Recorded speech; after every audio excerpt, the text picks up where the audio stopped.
You can't just pick the balanced character in the game and expect to win everything. Yeah. This dude's stats are better than yours in some levels. Yeah. You can't just be Mario and Smash Brothers all the time. That's what I went You for. heard me. I made the reference. Figure it out. Look it up. That's what I was doing. And like all of a sudden, I'm watching some video on like how like Luigi's underrated, and I just like did the dab, and I'm coughing. I go, I was always the Luigi guy anyway. At like 2:30 in the morning, like out loud, I said this. I'm like, to who? To no one. To no one. Oh my god. Sorry, I just vented a little bit because Okay, man. to you. Are you okay? Is this a safe space? This is a safe space. Is Are this you a all right? safe space? I don't know, man. I'm trying to like interview you and be like, Mike matters, but fuck it, let's talk about me. I am doing poorly. Like, Mike, how's your life going? Because mine's going like shit, man. I gotta tell you. you have a girlfriend? What's that like? School, there were like the special classes for you, so you did less work. But now you're an adult, so like work isn't like, oh, you could do less because you're Yeah, autistic. there's no transition. There's no to benefit. That. Now Like, you just have to be autistic and work. You're just a labeled adult now. Yeah, when you're a kid, they're like, you have to take all these classes because it's special. And then if you got like a job at a tire, there's no like, all right, you get to work with the other kid, you get to work with Mike, and you got all five are just going to do tires or something like that. Like, That's all you guys are allowed to do. please tell me we're recording. I always wanted them to tell me I was like autistic in school, just so like Why? I feel 'Cause better you didn't about have being. to learn the regular shit. No, just so I'd feel better about the fact that I was lazy and be like, oh, see, it wasn't. I was lazy. There was an actual problem. I found that out later because I remember it was like fourth grade and they just took me out of class and I'm like, what's happening? Which and I'm like, they're like, you're gonna sit in the room with these four people. Who I'm like, who the fuck are these four people? He's Like, chewing on his desk. yeah, I was like, but yeah, it's like in The Simpsons where it's like just one kid who's just like a little bit too like handsy, like just doesn't like squeezes the shit out of somebody. He wears mittens to school because Yeah, like some sort of mongoloid, like which way did he go, George? That kind of guy. Yeah, I had to, and I was just like, what's happening? And they taught us like different. It was just like remedial math, I guess is what it's called now. But like they did nothing. They made you feel like isolated and shit. I remember that. They're like, you're not as good as these people. They like took you from the class, and I was like, I don't like this. And then I like went and figured out what the other kids were doing. Like I figured that math out, and I like did it in front of the teacher. I'm like, I don't have to be here anymore. Like I did it. Look, and they're like, nah, you still have to be in here. And I'm like, no, I just did it. I don't understand.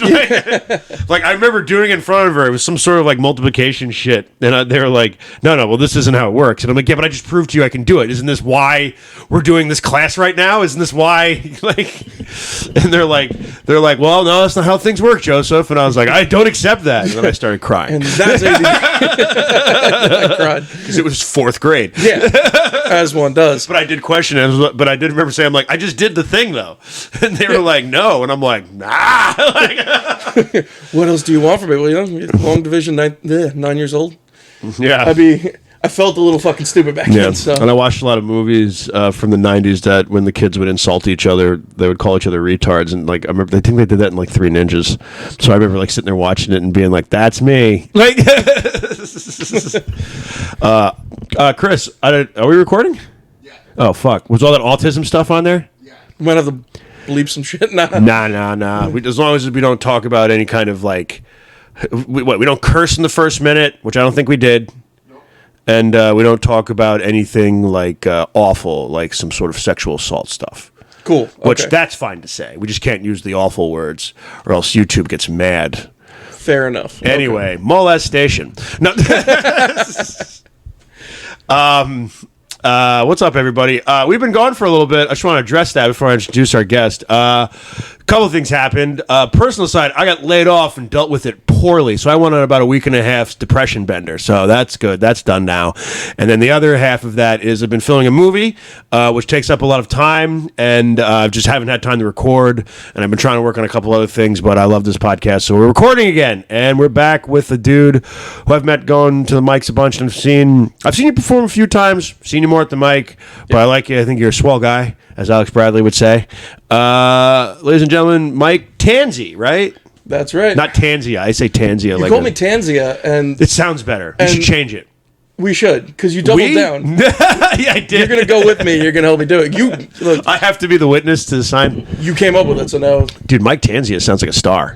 it does. You know? It does. Mike Tanzi sounds like Mike Tanzi sounds like a janitor. yeah. Yeah. You're not wrong. Mr. Tanzi sounds like a PE teacher. I wish. That's actually not a bad job. That would be a sick job. That's a sick job. Yeah. you have a physical ed teacher build. Like I could see you with the shorts and the whistle. You got the hat, and everything, the beer gut, and just like the air of like I don't really have to do anything in order to get paid. That was the dream. Yeah, that was the fucking dream. all the PE teachers watching right now are fuck you, fucking dare you. So what's up, man? How you doing? Doing good, man. Thanks for coming on to the show. Of course, thanks for having me. Put my timer on like an idiot. I remembered though. Yeah, man. Thanks for having you on. I've been seeing Down to Mike a lot and everything, and like I always try to come in with some sort of a plan when I do these. I don't really have a whole lot. Sometimes I try to get news articles, and there's really just one piece of news. We'll get to that later. Because I just want to talk about you for a second. Of course. How old are you? 33. What's your favorite color? Red. All right. Well, we can get along still. But and where are you from? Patchogue. From Patchogue. Yep. Originally from Patchogue. Okay. And you do comedy. I do comedy. And how long have you been doing comedy? Wow, coming on 2 years now. So 2 years. 2 years. What was the decision to do comedy? Dude, I wanted to do comedy like since I was like 10. And this was a thing for you. Okay. I really wanted to do it. Okay. And the first time I ever went up, I was like, I'm going to do it. I'm going to be a comedian. I was like 23. This was like 10 years ago. So wait, so you're 33. So you actually went up. Like I went up. Okay. All right. 10 years ago, and you went up with gusto. Balls of steel. If that's what we're going to call it. Where were you? What was this at? So it was at McGuire's. So back when they used to have their open mic. Yeah. Okay. So I called up. I'm like, I want to be on it. They're like, bring people. You can go. Yeah, you got to bring like 5 people. You get to go up. And I bombed. Did you write stuff? I did. Okay. Like the day before. Like my lifelong dream, and I decided to prep the day fucking before. Oh, dude, we all still do that. Yeah. I just did that recently with something. Were you like full of gusto? Like when did you decide like, hey, I'm going down to this open mic? It was just one of those things where I was like, I was selling window treatments at that point in my life, and I was like, if this is where my life's at, I want to chase this. So I decided, I sat down, found like the number, called them up, and I was like, I'm doing this.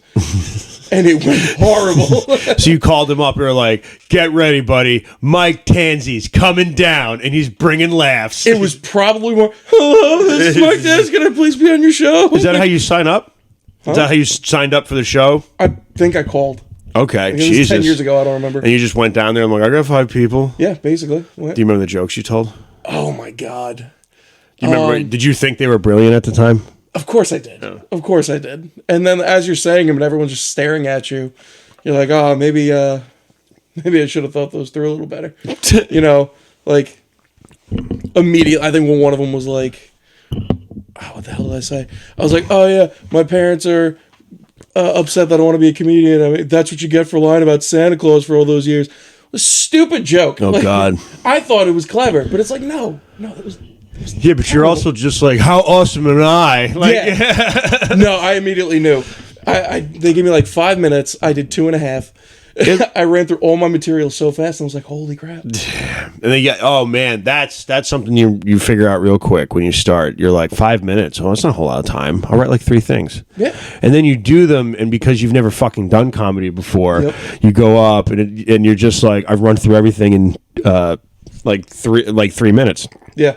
And you're like, what do I do now? And then you try to make something up, and you're like, that never goes well. You know what? I was like, hey guys, comedy's really hard, and I thought I wrote more. I'm done, and I left. And that was it. And you're like, we're doing this again. You mortified? I was like, I'm going to do this again, and then I didn't for another 10 years. So you just like, oh, man, there's a lot of people I wish that would happen to. No, it's not a lot of people. It was only like 5. But that, I mean, like, I feel like, I mean, at least you knew, and this is not me being like, because I didn't do well the first time I went up. I had like one thing I said that was funny, kind of, and that was it. And then the rest of it just garbage. And it's just when you first go up, I think you have all this preconceived notion like, no, I'm going to prepare, I'm going to do it, I'm going to go up there, I'm going to murder like the next Eddie Murphy. And it just never goes that way. No.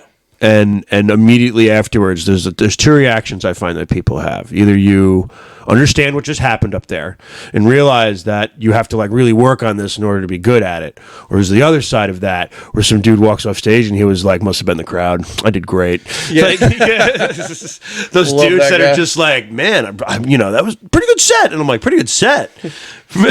9 people left. 9 people left, and one person just said, "Please leave, sir." That guy died. Yeah, that guy died. Like he choked on something, and like people ignored you because that was more interesting. Yeah. That guy dying was more interesting than your comedy. You did good out there. God, then you just didn't do it. So then, what made you do it again? You just were like, "Now it's time." You know 10 what? years, you're like Batman. You went off to like, you just were like, I'm gonna go. I watched all the specials. I went and trained with Liam Neeson. Oh, and God. I learned all that I had. comedy. I went and ate a flower, and then did some hallucinogens. and then I kind of got bat gauntlets, but not really. And then I learned the Duel of the Iron Mike style and became. I bought Batman pajamas and I now bought I'm 3 ready. pairs of Batman pajamas. I kept ripping them.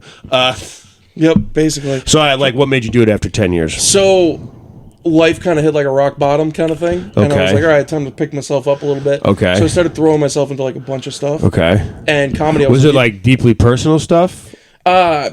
You don't have to. You don't have to talk about it. I went through like a really bad breakup. Oh, So, this like, one of those happens. Married? Like an engagement that got broken off? Engagement that got broken Ooh, how long were you together? 11 years. We're gonna, all right. 11 years? 11 years. Ah, okay. And then it just fell apart for whatever reason. Yeah, there was a bunch of stuff. And it was like that. probably like that. Probably felt really shitty. It was pretty shitty. Okay. So I was like, all Were you right. living together? Did you have a moment where you were like living in like you have to move into like a shitty upstairs apartment and you're just sitting on a pile of your stuff and you're like, Mike, this is the moment. Like, Yeah, basically. just like this is your fucking moment in the movie. That was basically it. That breakdown moment when you're living together and you're like, oh, I should probably get out of this. You know? I've had a couple people tell me about moments like that where they're just like, fuck. Like, it's like the movie where they're laying in bed and they're just like the music hits and their eyes open and they're just staring at the ceiling. And you're like, it's like the Kevin moment from Home Alone. Kevin, you're like, no, I don't want to do this. Shit. That's like the weirdest. I've had a couple people come up to me, like, not that, but that like just to be like, yeah, I just was 3 years in and all of a sudden I woke up and I was like, oh, fuck, I don't want to do this anymore. Yeah. But like, a lot of people go through stuff like that, and this is the ironic thing about comedy. A lot of people go through something like that, and then it brings them to comedy. So is that why you were like, fuck it, I've got nothing left to lose? You know, so after that night, so 10 years prior, I kept writing. Like, I kept writing down, like, little things. So, like, I had... Oh, like, so you did write. I did write, but not, like, in depth like I do now. You put it in a box, and you're just like, one day. I had, like, a folder on my phone that was just scroll. On your phone, like, just okay. all things that, like, I thought were funny that I could revisit. And then... So it was always, like, back in my head that I would do it again. Okay. And then that all happens, and I'm like, look, now's the time. Like, you're alone. So alone. No one wants you. Why don't you try this? No one wants you! Maybe get a little, like, just attention from strangers. Just yelling at yourself in the mirror, though. This is like, hey, what are you doing right now? You're just brushing your teeth. Yeah. Gonna go work from home in your boxers again. I mean, that sounds amazing. Yeah. So, yeah, I was like, you know what? I knew McGuire's did, like, the comedy class. So you took the class. I was like, you know what? I did so bad. You can curse. I don't fucking care. Okay, are we on the first minute or whatever? It's like 10 minutes in. True. Yeah. See? It's autism. Back to the autistic I did stuff. so shitty. I was like, why don't I get some professional help? You know? Okay. Let them, like, see what I'm doing. Maybe someone can give me some pointers and I'll, like, learn some, like... Which class did you take? It was, Peter Bell's? No, John Truson. Truson, okay. Yeah. So, it was good. Like, I learned a good amount. Definitely helped with, like, the writing. Mm-hmm. So, I threw some garbage jokes at him. He helped me tweak them. And then, you know, did, like, the class show. Okay. And it went okay. Yeah. It went okay. Yeah. You know, like, I really don't tell a lot of the jokes that I told back in that class. Like, Yeah. Why is maybe, that? like, You don't feel they work now? didn't feel it. Yeah, they were up to, like, the standard that I have, like, now. Of, like, Okay. You know? Okay. Like, Oh, I told it's good that you have... Like, I told, like, a joke You have a about... lot of confidence. I don't have confidence in anything I write. I don't have confidence in anything I Oh, write. neither do I, but those jokes are really bad. I'm not saying this stuff. We got to start somewhere. Exactly. But you know, I'll revisit them again and try to make them funny, but they're just not. Sometimes it's good to put shit on the shelf for a little bit, and then you come back to it, and then like because sometimes you're like really married to the premise. We have a punchline that goes nowhere. Like it doesn't have a place. Yeah. And like sometimes you just got to put it in the shelf, and then like a year and a half goes by, and you're like, oh fuck, that's where that chicken beak thing can go. Yeah. And you're like, chicken beak. They're like, chicken beak thing. I'm like, you'll see. Come to the mic tonight. Yeah. I'm excited. I'm excited to show you. But yeah, no, like I'll have a joke that I just told like on its own, and I'm like, okay, that didn't really get a good reaction, but I can go back, squeeze it in the middle of like another joke instead of its own thing, and I'm like, oh crap, that's where it should have been, you know? Yeah, that's what it is.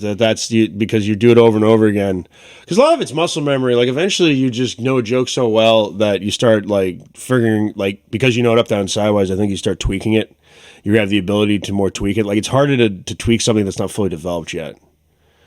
So I think when you do it like that, like you said, you look at it from a perspective of like, oh, this, that, and the other thing. You know? Yeah. So anyway, where was I? You went back to comedy. Went back to comedy. And what was it like going back? What did you like in that 10 years? When you were always thinking about it, were you like, I'm going to be a better writer? Like, did you feel that when you did it 10 years later, you felt more prepared? Not that you like, listen, I'm talking about you like you went and like learned the art of comedy, but like since you were always writing, it was always in the back of your mind. Yeah, it was always in the back of my mind. Okay, and were you always watching comedy? Yeah, always loved watching comedy. So and then when you would watch it, you'd be like, I gotta try this again. Basically. Yeah. You know? Because it's like, I bet if I tried, because it's the idea of like, what if I really tried? Yeah. You know, I did, because like, especially after like a couple of years, you're like, I did it one time. What if I really tried at this shit? That was it. Yeah. I was like, this is the time to do it. Like, was I really that bad? Like, I can't recover from it. And, you know. You 2 years in, you've definitely seen far worse.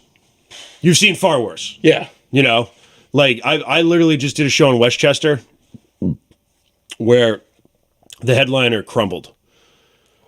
It just, by the end of the show, he was sitting on the end of the stage, and he just like put the mic down and put his head in his hands, and I was like, I just kind of walked up, I'm like, I think that's the end of his set, and I was like, I was hosting, and I was yeah. And I was like, hi, good day, everybody, let's give it up for so and so. I'm not gonna say his name, but I was like, give it up for so and so, and I was there with my buddy Rob, and I just went to him like, what the fuck happened? He goes, I've never seen that before in my entire life. That's insane. It was crazy.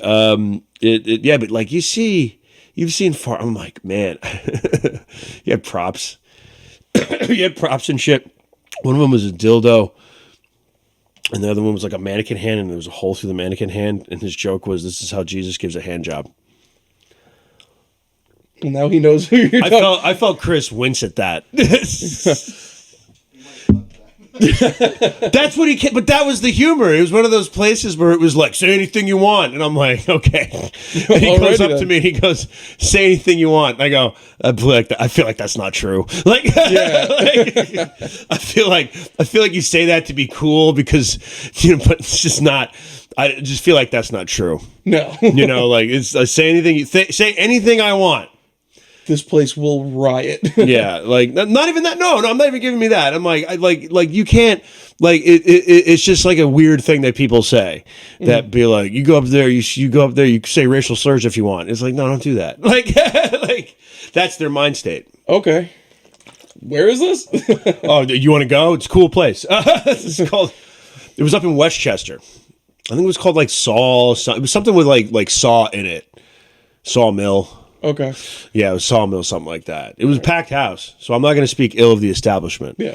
But, like, the headliner was a dude who fell apart. Well, I won't say his name, but he just fucking crumbled. Yeah. He just fucking crumbled. I'd never seen it before. But apparently he was also really drunk when he went up. Yeah, that'll get you. You ever been drunk when you went up? Once. Like, how drunk? Were you nervous and you just drank, like, 6 beers? I was nervous. I was on a show, and I was supposed to go, like, let's say 6th. And I was like, all right, I'll have one. And then the whole show got pushed back. Like, they put on a whole bunch of people. Okay. Ended up going way later. Next thing you know, I had like a couple more drinks. And I'm like, oh, no. And it didn't go great. Next up, Mike Tanzi. No. Maybe skip me. I'm usually high on stage. That's a given. But I remember I'm really good about not drinking a whole lot before I go up. In fact, I try not to drink at all before I go up, unless I'm like seriously nervous. Because I still get nervous. So you still get nervous? Absolutely. Yeah. Yeah, before every I've been doing it almost 6 years, but I still get really nervous. Yeah. Sometimes. I don't know what it is. I mean, they say like the best comedians in the world like still get nervous before they do the show. Does everyone do well? I think we all do. Yeah. That was something that's why you started doing it again, because you wanted to do well at this, right? Exactly. How do you feel that you've done since then? 2 years since you started? I think I've done decent. Okay. You know, like I mean, it's 2 years.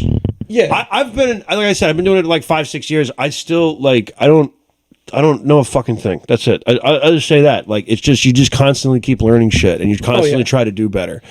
I feel uncomfortable giving advice. I did once on the show and I felt like a piece of shit when I did it. Really? Yeah. Why? I don't know. It just came out. I love getting advice. Yeah. Like most people won't come up to you and be like, "Hey, you're a piece of shit. Like, don't ever do it." Because it's like, who the fuck am I?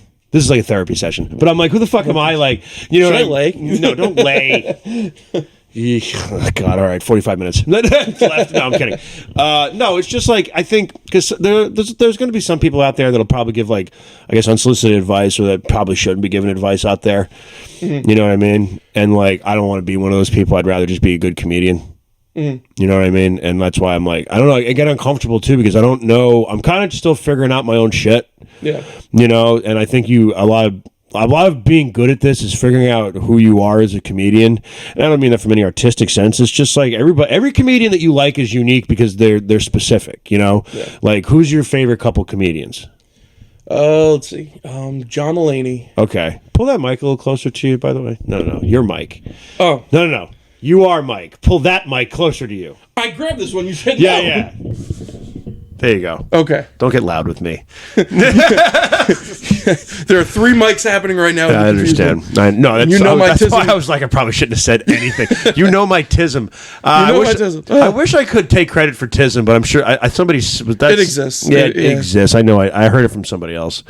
Anyway, what was I saying? My tism just kicked in, or it's probably just the weed. So we're talking about my favorite comedian. Oh yeah, what are what are the ones that inspire you? So John Mulaney, or like inspire. What ones do you like? Sorry, I sound so queefy.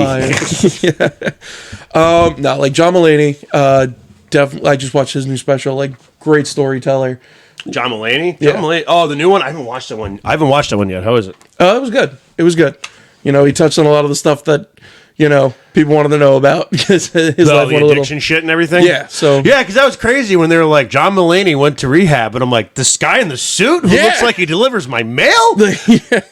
And listen, here's the thing: I actually have done drugs with a bunch of guys that look like John Mulaney. So I'm the ignorant one because it's always guys like that have the fucking coolest problems. Like, he was probably so much fun during SNL. He absolutely was just on so much. Like, I'm glad that he's sober. Yeah, but like, let's not pretend that there was probably some fun times with John Mulaney getting fucked up. Like, you know, I'm glad he got his life together and like married. Didn't he marry like a really hot Asian person? Yeah, actress. Chris, who's the girl from what? Olivia Munn. Appreciate you. Yeah, yep. Olivia Munn. Who saw that coming? Which makes me feel good because he's very charming. She's really hot. That's usually how it works. Yeah, dude. Comedians are getting with like crazy, ridiculous high level comedians. Don't tell me Pete Davidson counts as like like comedians are getting tail. I'm like, no, Pete Davidson's getting tail. Look, all I'm saying is I'm a step closer to like Kim Kardashian than I was when I wasn't a comedian. That's why you did it. You're like, technically now I'm closer to banging Kim Kardashian because beforehand she was only banging athletes. Exactly. Now she's got a thing for funny people. It's a million to one, but you're telling me there's still a chance. So John Mulaney, who else? Tom Segura. I love Tom Segura. I remember watching his first special and being like, this dude's fucking hilarious. Yeah. And just like, he's one of those dudes, if you do it now, it's like, I wish I was that funny. Yeah. Like, you just were like, oh, man, how'd you get that? Like, so Tom Segura.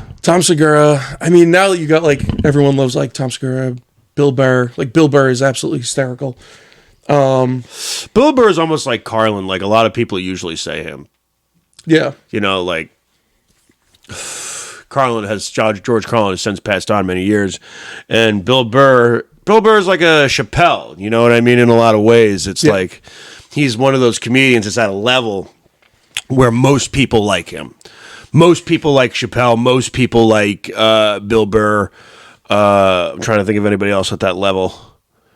John Mulaney. John Mulaney's at that level. Definitely, yeah. Most people like John, and I'm not like shitting on your interests or anything like that, but and because I don't know if Segura necessarily fits in that spot. I think Segura still has like a slight niche. I don't know if he's as big as Chappelle or like even Bill Burr.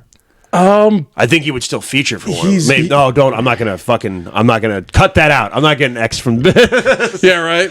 No, Tom Segura's gonna. Tom Segura's absolutely headline wherever he wants. But I don't know. Like as far as popularity, maybe he is. I think I'm selling him short. He's got like 4 Netflix specials. Yeah, out. you're right. I'm being an asshole. Don't. What are you doing? Are you emailing Tom Segura right now? Telling me what I said.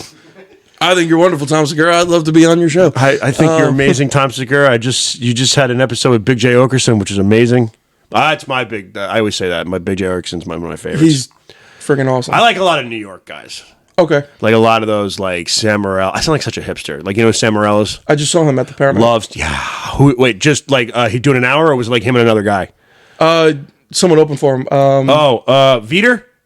Gary Veter? Yeah. Gary Veter Yeah. Those guys. I saw him at the Cellar. Yeah, I like a lot of guys like that. Yeah. Because, like, I don't know. There's just that super cool aura of that. There's no denying it. When you see guys like that, you're like, oh, it's so cool. Look at those scumbaggy looking guys up there. Like, but they're just like so funny. Yeah, they're like, I'm a scumbaggy looking guy. Like, oh my God, I relate to you so much. But like all those guys, like I was saying before, to bring that back around to what we were originally talking about, all those guys, no matter what, most people like them. They're all unique. All the guys that you like, they're all specific and everything. Yeah. And I think it takes a while to figure out who you are in this business. I'm still trying to figure who the hell I am, like, as a person. That's what I mean. As a comedian is something else. Yeah, too. that's a whole nother thing. I'll say this. I think through comedy, it's helped me figure out... Comedy's almost like taking acid. Like, it definitely made me a better person in some way.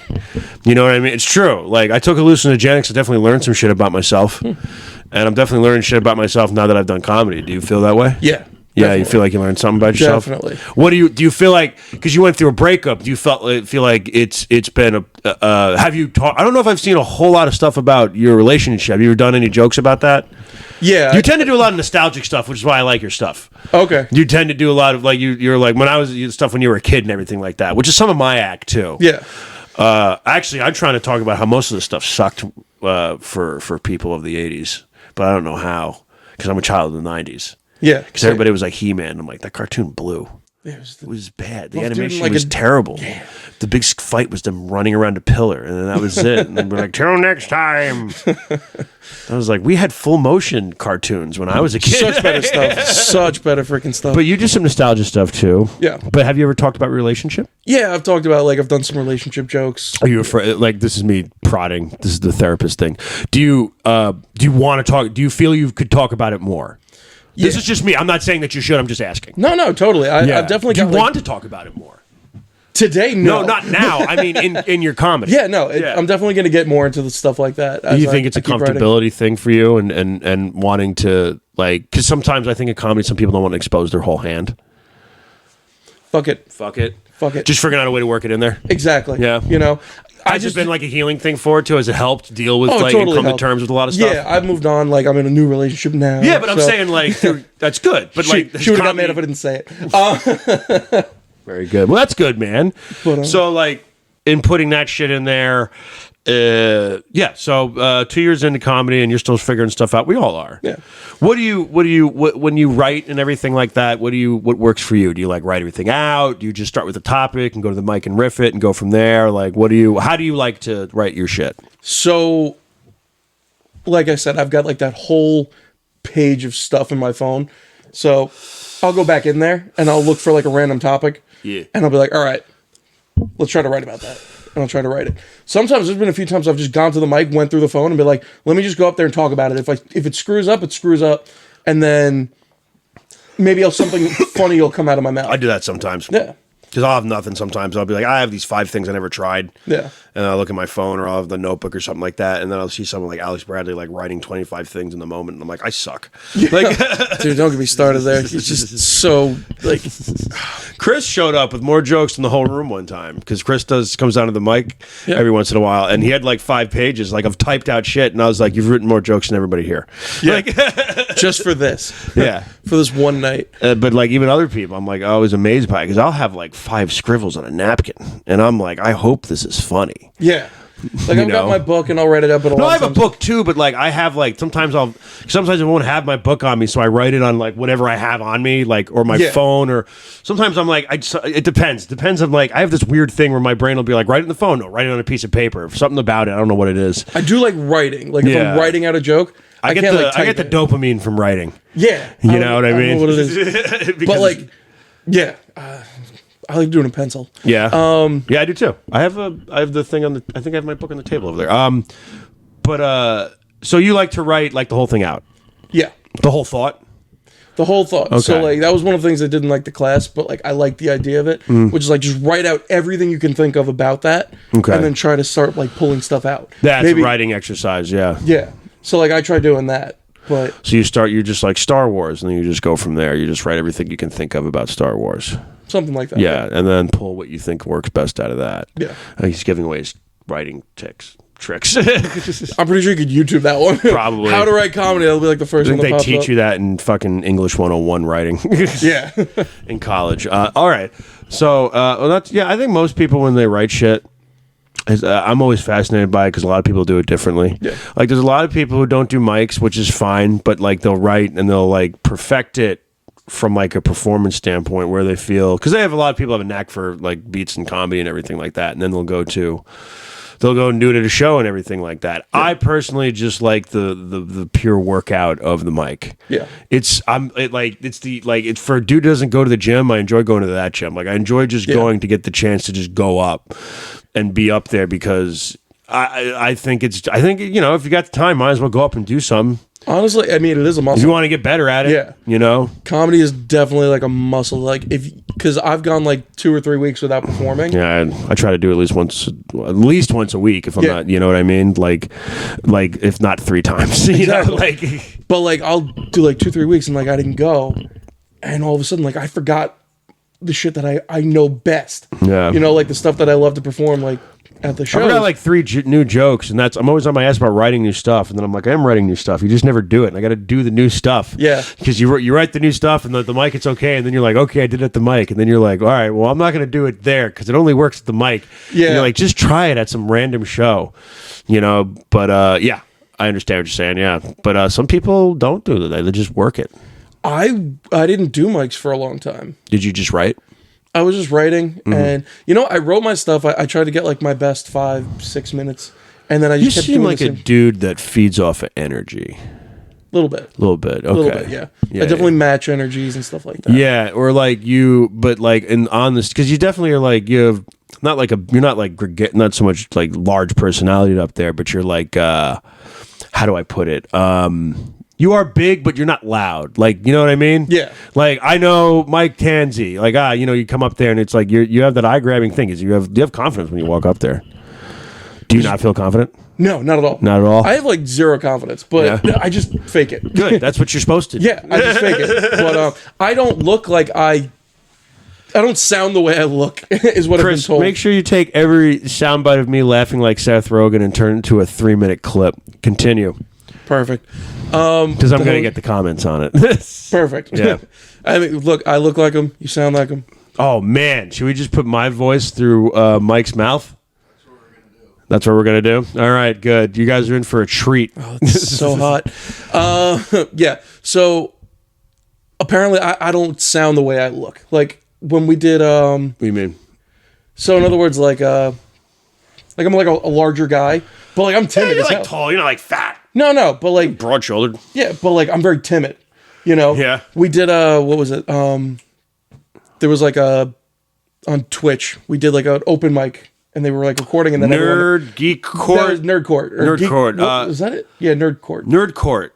Door Court. Door Court. Door Court. Miguel Silva. Yes. Shout out Miguel Silva. I'm gonna have him on soon. I love him. Yeah, and everyone's just like, look at this, like, everyone's like, look at this linebacker, dude. Where was he January 6th? This, I'm like, no, I'm not really like into that stuff. I wear hats because I have a weird hairline, and I just don't have a sense of style. You do look like a dude just like standing in front of the Capitol right now, just ready to be like, you don't understand. They maced my wife. Like, yeah, exactly. And no, I just have a double chin, so I grew a beard. to be fair, that is the style they've adopted. It is. It's that I've said it before. I'm like, man, like it's like a cool, for a dude, the hat, the cool hat, like the hat with the sleeves rolled up and everything with the jeans, great look.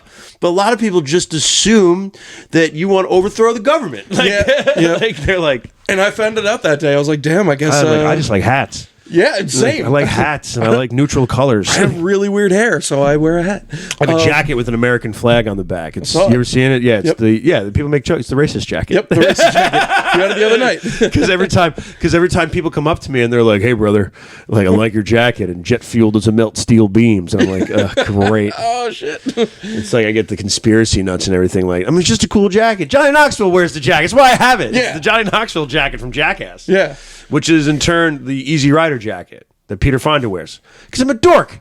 But I can't explain that to anybody who's wearing a fucking eagle headband and also like a QAnon shirt. No, and you're better off just being like, right on, brother. I'm like, hey, I just shake their hand and move on. I'm like, yup. And I just go, bye. And I'm like, yeah. So some of the places I've done comedy in Pennsylvania has got a couple people like that. Mm-hmm. And it's great. Oh, yeah, Pennsylvania. Because I talked to them for at least a little bit. I think that's something, too. Like, I went to school in Pennsylvania for, like, 4 years. And college? So everyone was just, like, jeans, T-shirts, hats. Where'd you go to college? King's College in Wilkes-Barre. Where'd you go for? Football studies? No. Business administration. I'm sorry, I'm such an asshole. Dude, I was tiny. Business administration. Yeah, I think Russ did like something similar. I remember because I watched the episode. And I did a little homework, and so I went for business administration. I love the Russ episode. So you went for business administration. Yep. Well, it seems like just something you would pick out of a hat. To be honest with me. You know what? So I went and I didn't pick a major my first year. You went to college. Weirdly enough, I went to college. I went and I didn't pick a major my first year because I didn't even know I was going to go to college. My grades sucked. Did you go to college just because? I'm not making fun. I'm just honest question. It was one of those things like I go to college now. Yeah, basically. That was how I was going through life. What I did. I was like, all right, these are the steps I have to go. And everyone's like, go to college. I just like talking shit and smoking weed. I'm just trying to make that work for me now. But yeah, I kind of was the same way. So you just kind of went to college. And so when you went for a major, you're like, business. Like you just threw a dart at a board, essentially? I actually said, so I was already there for a year before I actually declared a major. And they were like, all right, what do you want to do? I was like, I want to do journalism. And then... Why journalism? I wanted to start writing. Like, I got high one night and I read a Superman comic. And I was like, you know what? Everybody's talking about Superman, but Clark Kent is very underrated. He's the real hero of the story. This is the real hero of this here story. That weed is good. I need some Taco Bell. But I was like, all right, I want to be a journalist. And they were like, cool, we don't offer that here. And I went, fuck. And they were like, well, I love how you're like, I should have done research before applying to this school. Yeah. Oh my God. Wait, did you just show up and in the whim? They were like, "What do you want to study?" And you're like, journalism. Like, no, I was like, did you go in with the plan to study journalism? No, I went in just to go to college. Like, it was a liberal arts school. Hello, one school, please. Yeah, basically, like, one education. What kind?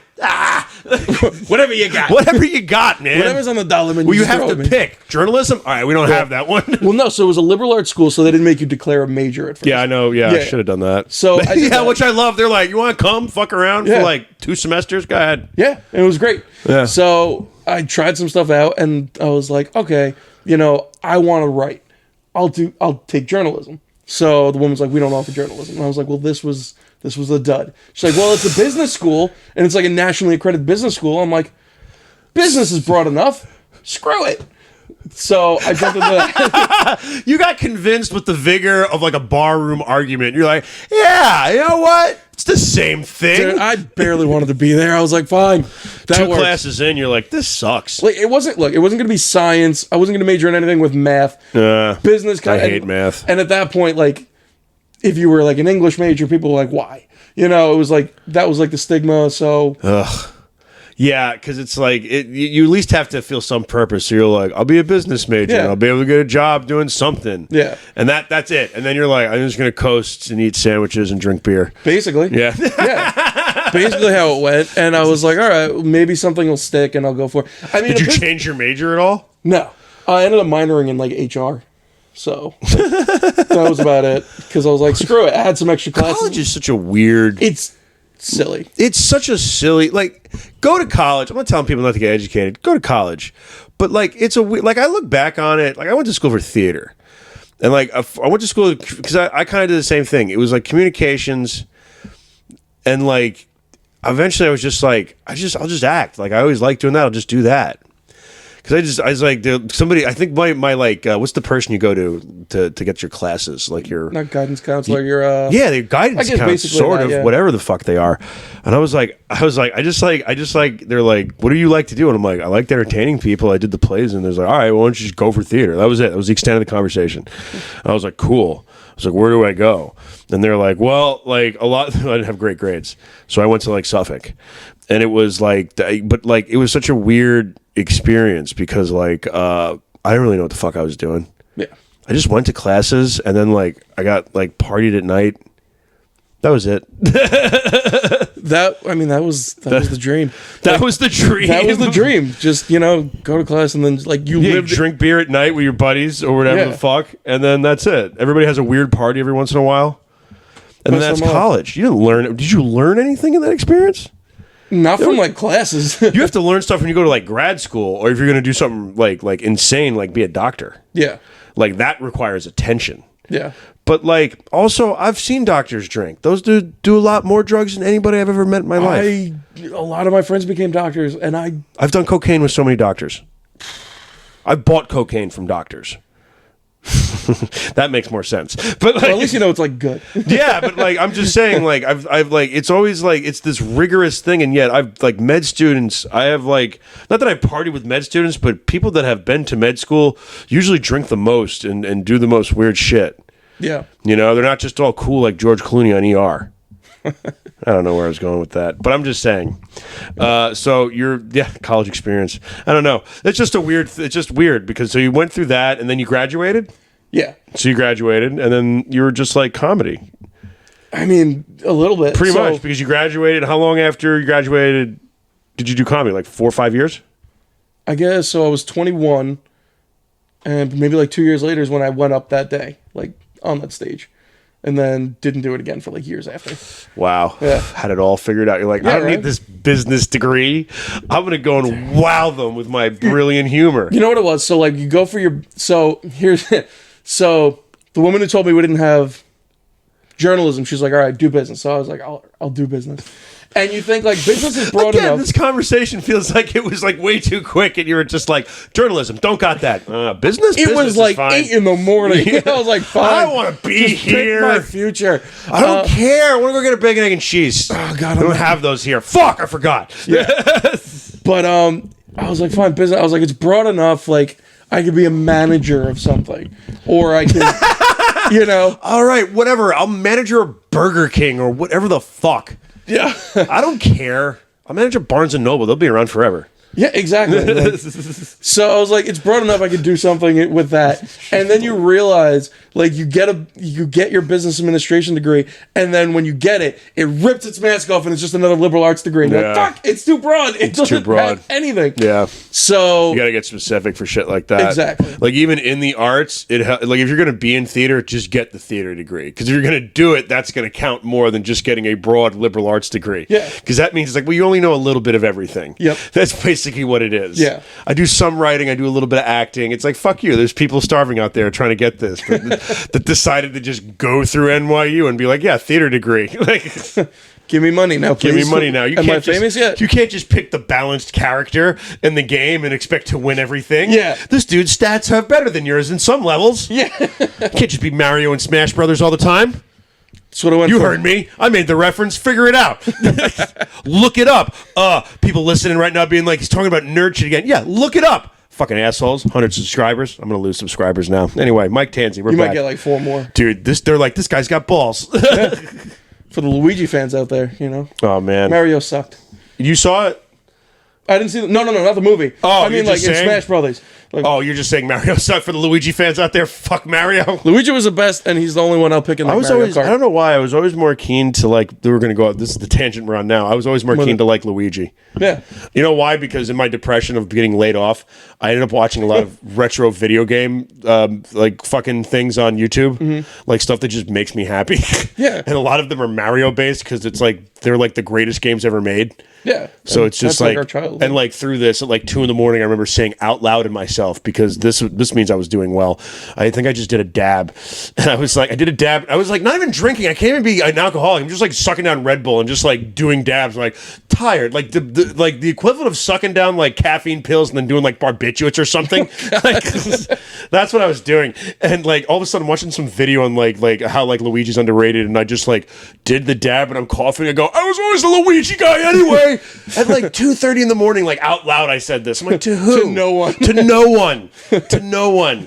But God damn it, they know. Like, Somebody knows. yeah. Oh man. Oh my God. Sorry, I just vented a little bit because Okay, man. to you. Are you okay? Is this a safe space? This is a safe space. Is Are this you a all safe right? space? I don't know, man. I'm trying to like interview you and be like, Mike matters, but fuck it, let's talk about me. I am doing poorly. Like, Mike, how's your life going? Because mine's going like shit, man. I gotta tell you. you have a girlfriend? What's that like? What's it like to be What's loud? pussy like? I haven't felt it in years. Anyway. Oh my God. We're going to start the show now. Yeah. No, but Luigi ruled. Like, legit. Yeah. But basically, yes, I was the Mario of college. You were the Mario of college? I was just like, all right, let me just, this makes sense, I'll do this. And you just banged a blonde? No. All right. Well, I didn't know. Fair enough. Fair enough. But you know, I probably chased them. You All know? right. Well, you know. Like, guy like, oh, the they- big guy with the red hair was getting it behind your back. Yeah, basically. Wow, I got real. No one understood that. We're going to cut that. Anyway. So, But, so comedy didn't business. This is a very like mundane. This is what I like about your life. It sounds very mundane. On like, I don't have anything exciting. I mean, Yeah. I do actually have some like No, crazy you shit. do, because it's like you just scream of a guy. I'm like, I'm just trying to do. I'm just doing my damn best, dude. I don't know, because you were like, I don't have all the answers. I don't know. Yeah. I like doing these couple. I don't know. Yeah. Mysteries of the universe. Mysteries of the universe. What do you want to do with your life? I don't know. Like Like I said, I always knew like I loved comedy, and like when I was younger, I wanted to do it. But then you get you to put your college. foot down and you did it. Yeah. Yeah, well, but like when you get to college, like everyone's yelling at you. You have to have a good job. You have to do this. You have to start a family soon. Blah blah blah. And I got into like this structured, regimented. Like I've fought hard against that myself. So I was just it's not that I don't care. I don't care. yeah. That's it. I don't care about all that stuff, all that like white picket fence bullshit. Like I would like to maybe meet somebody one day, Yeah. but like that's it. I don't want like the house. Like I don't want to be like a sitcom. You know what I mean? Like that Well, that weird like nuclear family, like 2 kids, a white picket fence, and like a 2-story house. Yeah. That's You scary. want a little more And some people want craziness. That. That's fun. I not even that. I just don't want that. fair enough. You know, like I know I don't want that. And always people's like, "Oh, you want to be different?" I'm like, "Is it being different or just choosing to do something that's not, you know, like what everybody else does?" It's No, not, I get it, man, because that's like some weird unknown thing to kind of be like, "Hey, I just want to kind of see how my life goes if I don't do that." yeah. I know I'm drifting a little bit, but that's Dude, kind of the drift away. fun. That's kind of the fun of it. No, again, when you're like that age, when you're like young, I was like, Oh, screw full it. of hope. I had no hope. Oh, you had no hope. You were Dude, I've beaten been down. I was- had more hope at 18 than I do now. To No, be fair. I've been suffering from depression since I was like a kid. Oh, I didn't So find was out like- till I was like in my later 20s. Oh no, I knew. 18, knew. I was like, I'm going to be fucking a billionaire in 5 years. What does this matter? Like, I'm going to next Jack nope. Nicholson because I went to go for theater. I was like, I'm going to be next Jack Nicholson. You'll see. I wish I would have had Yes. that. I wish, but I was like, you know what? I was like, screw it. I was like, life sucks anyway. I was like, here, tell me what I'm supposed to do, and I tried to follow that, and then, you know, you realize that life is fucking boring, and that's when I was like, all What right, you make of it, yeah.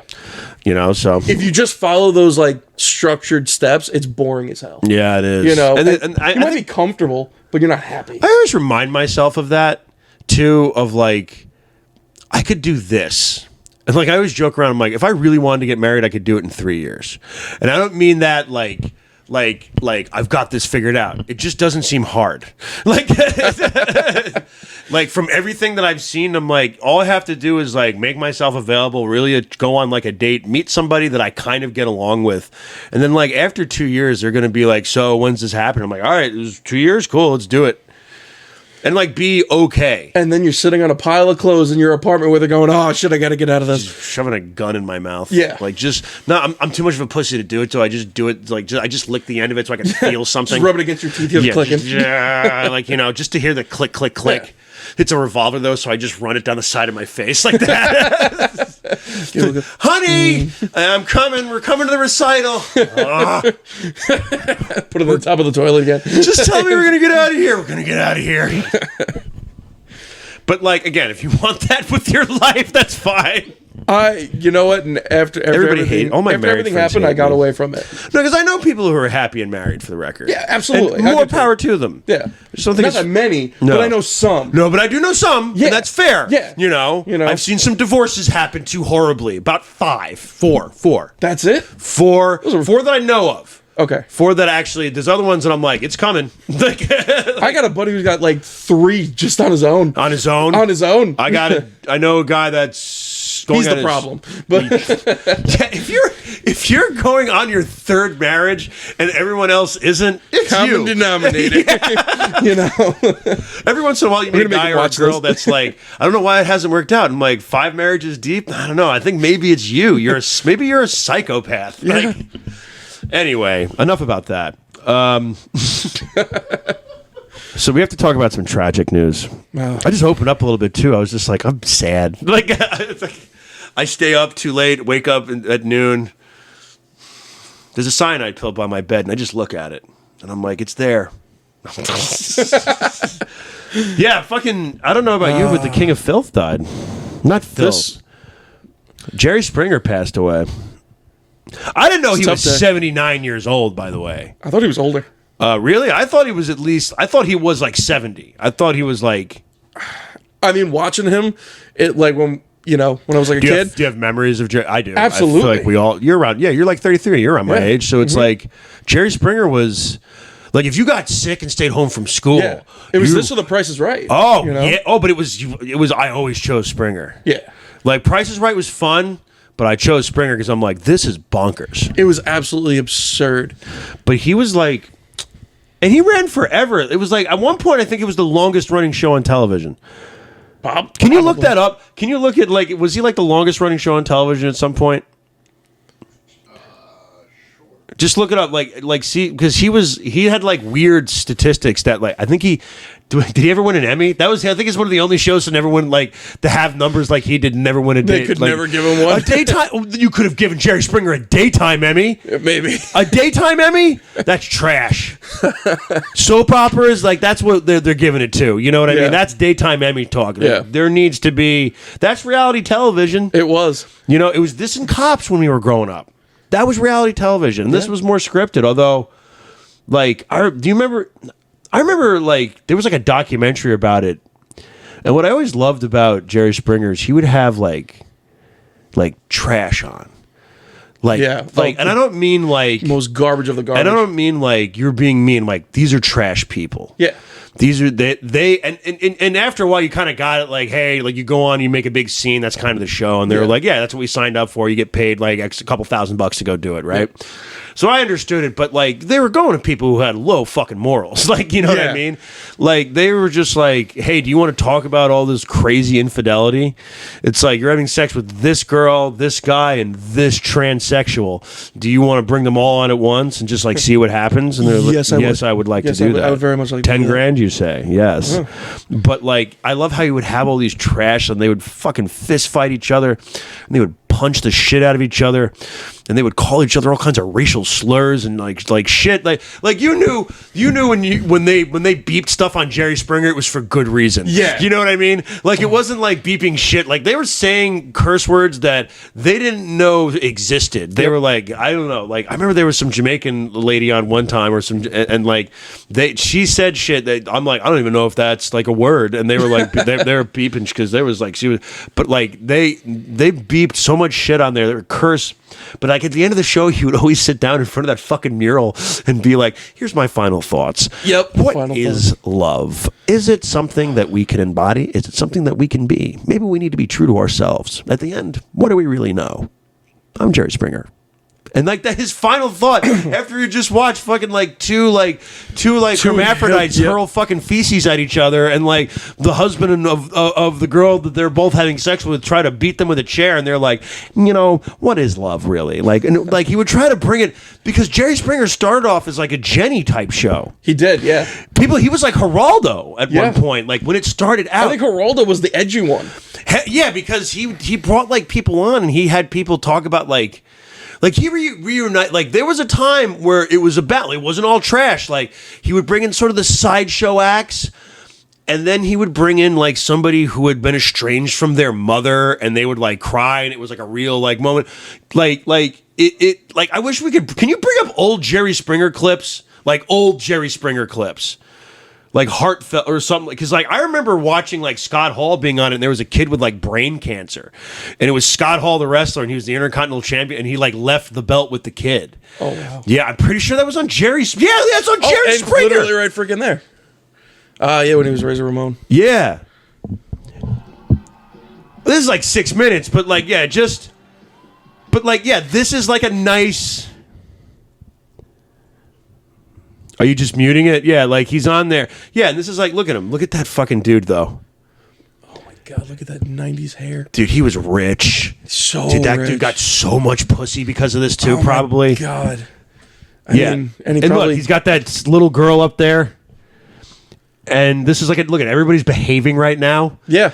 No one's losing their This show turned into mayhem eventually. The left turn this show took. Oh my god! And it's you like know what? It's like when comedians decide they're going to go full left or right. Yeah. Like, you know what I mean? Like he's just like, I'm feeding into the mayhem. But yeah, like Scott comes on, and these kids are fucking sick. They have like I don't know if you can see, but like they have like cancer or some shit, or like some sort of sickness. And it's like the most wholesome show you've ever seen. Yeah, and everybody, I think, like, look at everybody in the crowd's like smiling. Yeah. Then a year later, he's got like... Dude, probably the next segment, they were like... Midgets just... Yeah, can you... Oh, man. But look at this. Let's just pay the homage to the good the man did for a second before we delve into the trash. Yeah, fair enough. Because I was like, half this episode is going to be us watching videos of Jerry Springer. As it should be. Yeah, and they're sick. And everybody's clapping. Nobody's...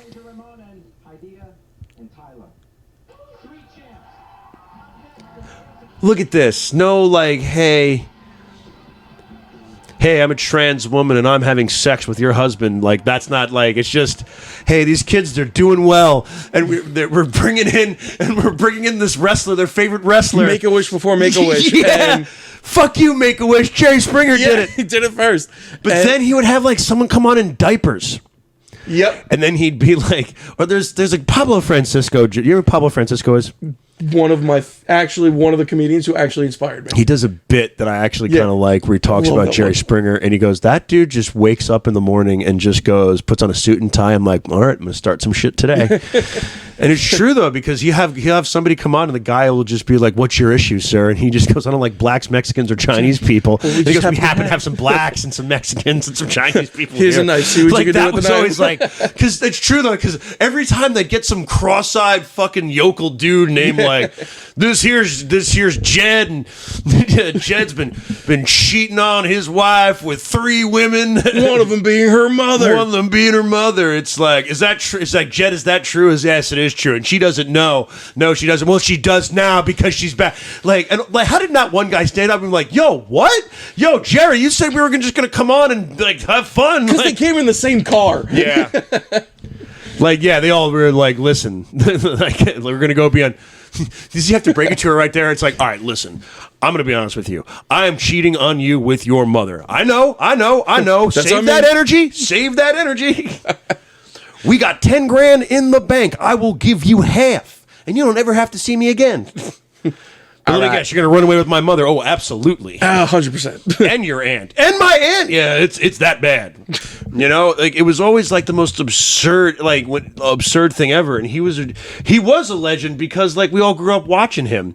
You know, a legend is somebody that's infamous. Jerry Springer is truly infamous. Oh, completely. He had his own movie at one point. They made him a whole movie called The Ringmaster about how Jerry Springer is made. Holy crap, I forgot about that. Yeah, they had. I saw his fucking opera. I saw the Jerry Springer opera. Somebody gave me a ticket. They had an opera? Yeah, Like clearly a musical. No, it was an opera. The whole thing was singing. Huh. An opera is every word is singing. Yeah, I saw it, and it was basic. He goes to hell. The second half takes place in hell. As it should. Yeah. Where he interviews Jesus, which I'm like, okay. Yeah. Jerry Springer, the Ringmaster, 1998. That's when he was huge. Ringmaster, not the Ringmaster. Oh, yeah. Ringmaster. That would be, the Ringmaster is Stone Cold Stone Steve Cold, Austin. yeah. Thank you. Nice. Literally watching something about that this morning. Yeah, and Jamie Presley was in it. Who played every white trash girlfriend in every movie from 1996 until about 2010. But I loved her. I'm not saying she was the hot white trash. That was she was that's what made you feel like I could live in a trailer if she asked me to. 100%. I like ramen. Yeah, so Jerry Springer, a life well lived. God damn. I have to watch some rerun. I might go on YouTube tonight and just go down the rabbit hole. I'm definitely going to watch Best Fights. Yeah. Best Fights, It's a absolutely. weird type of serotonin, but it'll be good. Some old Steve Wilco fucking breakups. Ooh. Man. Eventually Steve just got his own show where he went out and beat up pedophiles. Yeah, basically. And I was here for it. I was like, dude, fuck him up. There was some dude, I remember there was a guy they had on. There was a dude who got off watching girls puke at one time on the show.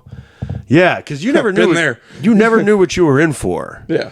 I remember one time they couldn't get. I remember I did watch an episode one time where the one person just wasn't into it, just didn't care, was just legitimately hurt by it, and the producer came out. It's like, doesn't that make you mad? And they just had their head around. It's like, I'm just disappointed. Oh my and I'm God. like, they're like, okay, and Jerry was like, okay, Oh, that's so much worse. they were trying to parade. Yeah, I was like, oh, this is sad. You just break the dude on TV. Oh.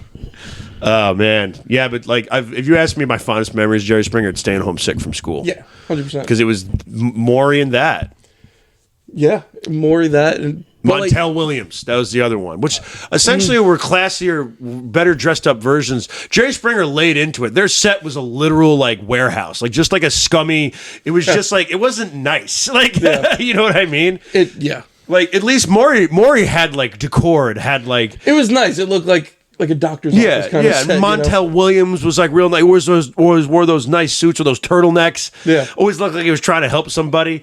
But Jerry was like, fuck it. I'm a scumbag in a suit. I gotta help wear anyone. I'm done helping people. Did you see that thing? There's a Thanksgiving episode that made him famous where they had a food fight on stage. I've seen that one. Yeah, that's the whole main thing. Yep. I could babble about Jerry Springer for the next 20 minutes. So could I love Jerry But Springer. we've done an hour. I don't want to push my time. Most people only listen to the first 15 minutes. Fair enough. But it's fun having you on. It's been fun. Have you had fun? I had a great Have you time. had fun? No. Yes. Yes? Yes. Can Good. I go? Can you untie me now? No. You let me vent a little bit there in the middle. Yeah, man. And I got to learn a little bit about your moderately boring life. Dude, Not moderately boring. incredibly boring. But I think you're a nice guy, and I think you're funny. So you have any shows you want to plug? This will be out in about 4 or 5 days. 4 or 5 days? Yeah. Let's see. So let's see. May 11th, I'm going to be at Comics Roadhouse in Mohegan. I was almost on that one. Oh, man. I almost did that one, yeah. That would have been great. So yeah, I'm going to be out there. We've got May 19th, we're going to be at McGuire's for the 10:30 show. May 20th. 10:30 show. I do that show every once in a while. It is so much fun. If you're hearing this and haven't been to the 10:30, it's an Aragona show, right? Yep. Come down. It's always a fun time. It's always great late night fun. So I'm going to back that one up because I loved it. I usually go down there and get a spot too. So Nice. Sick. So yeah, so we're doing that or one. try at least. The next day, May 20th, we're doing the Industry Room at Broadway Comedy in Manhattan. Come down, check it out. Yeah, if anyone's in the city, out of these 100 subscribers, check it out. And then June 9th, going to be at the Giggle Room. June 9th? Yep. Okay. That's a clip from Broken Lizard movie. May 14th, we're going to be doing, it's a Wasted Talent comedy show. It's called Unmedicated. It's actually a discourse on mental health awareness and everything. It's been put up by at the Laugh Lounge, which is Alibi, for those of you who don't know. The Laugh Lounge at Alibi. That's going to be Sunday, May 14th. It's $10 to get in.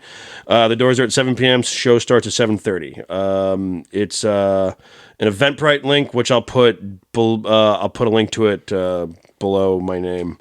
I'll send it to Chris. But that's on May 14th. Really did a good job selling that. I fucking suck. I'm just reading this. Sunday, May 14th, I'm going to be at Laugh Lounge at Alibi. Doors at 7 p.m. Show starts at 7:30. It's an unmedicated show by the Waste of Talent Comedy. It's a mental health awareness show. Come down for that. And then May 13th, I'm doing a show at McGuire's. We'll be doing the 9:30 show at McGuire's. Terry McNeely and friends. Come on down. Billy Guyer's going to be on that one. Tom McGuire's going to be on that one. Tony Landolfi's going to be on that one. If you guys know Mike Ellison he's going to be on that one too. So come on down. It's usually it's a great time. And then June 2nd and 3rd. June 3rd, I'm going to be at Keystone Stages in Pennsylvania. It's an 8 o'clock show. And then June 2nd, I'm going to be in Connecticut. I just don't know where yet. So, all right, man. It's been fun having you on, dude. It's been a lot of fun. All right, man. Appreciate you having me. All right, guys. So we're back. Thanks for sticking along and everything. Sorry it took so long to record an episode. We're going to be a little more consistent with that. And I'm going to be less depressed. So this is sort of my therapy for right now. But thanks for coming on, man. And we will talk to you later. Sounds good. And he's spent. The millennial stoner outro song. Yeah, pack a bowl and sing along. Blah, la, blah, la, blah, la, la, la, la. Ba, ba, blue sheep, ba, ba, ba, ba, ba. This is the favorite podcast of the Dalai Lama.